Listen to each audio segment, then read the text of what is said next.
Hey guys, today's video we're going to go over some tips and tricks to get the most out of your track saw. If you place a straight edge against the splinter guard, you might be surprised by what you find. Jagged edges, uneven, not straight. We're going to look at why this happens and go over techniques to help get a perfect cut.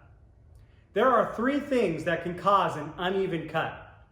First is setting the saw on the track. This is a very important step. Ensuring that there is no play between the saw and track is crucial. It's not about whether the saw slides easily, but that there is no play. Now that we have no play, you can see it doesn't slide that easily. But don't worry, here's a trick. Take some Boeshield T9 and spray down the track, saw guides, and saw plates. Then wipe off the excess. Now the saw has no play and slides smoothly.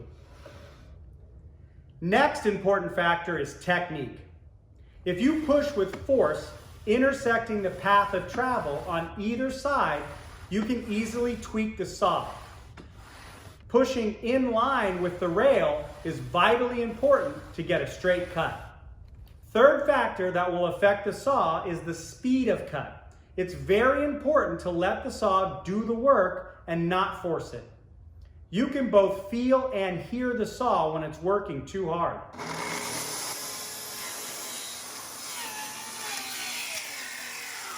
The blade will heat up and start to warp and expand, causing a crooked cut.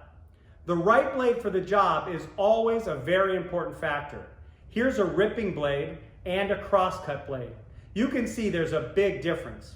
I'll be making a video all about blades, but no matter what blade you use, proper speed of cut is very important.